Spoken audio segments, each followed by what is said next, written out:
கர்த்தர் நல்லவர், அவர் கிருபை என்றும் உள்ளது. இந்த நாளிலே ஒரு புதிய கிருபைகளோடு உங்களை சந்திப்பாராக. மத்தேயு 28:20 இப்படியாக வாசிக்கிறேன். நான் உங்களுக்கு கட்டளையிட்ட யாவையும் அவர்கள் கைக்கொள்ளும்படி அவர்களுக்கு உபதேசம் பண்ணுங்கள். இதோ உலகத்தின் முடிவு பரியந்தம் சகல நாட்களில் நான் உங்களுடனே கூட இருக்கிறேன் என்றார். ஆமென். கர்த்தருடைய வார்த்தை அழகாய் நமக்கு கொடுக்கிற தைரியத்தை பாருங்க. ஆண்டவர் என்ன சொல்கிறார்? நான் உங்களுக்கு கட்டளையிட்ட யாவையும். நாங்கள் என்ன கட்டளையிட்டனோ, நான் என்ன சொன்னனோ அதை மற்றவர்களுக்கு போதியுங்கள்.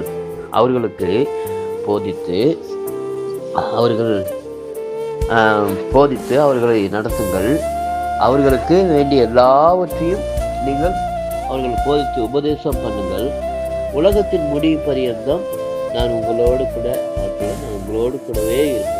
நீங்கள் ஒன்றுக்கு நீங்கள் கவலைப்பட வேண்டியதில்லை. மற்றவர்களை குறித்த கவலை இருக்க வேண்டாம், பயம் இருக்க வேண்டாம்.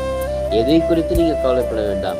தேவைகளை குறித்தோ மற்றவர்களை குறித்தோ எதற்கு நீங்கள் பயப்பட வேண்டாம். தைரியமாக இருந்து நீங்கள் நிறைவேற்றுங்கள். கர்த்தர் நான் உங்களோடு கூட உலகத்தின் முடிவு பரியந்தம், உலகம் முடிகிற வரை உங்களை விட்டு கைவிட மாட்டேன், உங்களை விட்டு விலக மாட்டேன், உங்களை கூடவே இருப்பேன். உங்களை நடத்துவேன், உங்களை பலப்படுத்துவேன், உங்களை தைரியப்படுத்துவேன், உங்களை உற்சாகப்படுத்துவேன். எல்லா ஆசீர்வாதங்களையும் உங்களுக்கு தந்து நான் நடத்துவேன். அதனால ஒன்றுக்கும் பயப்படாதபடி நீங்கள் தைரியமாக இருங்க. கர்த்தருடைய ஊழியத்தை தொடர்ந்து செய்யுங்க. கர்த்தருடைய நாமத்தை மகிமைப்படுத்துங்க. கர்த்தர் உங்களை ஆசீர்வதித்து வழிநடத்துவாராக.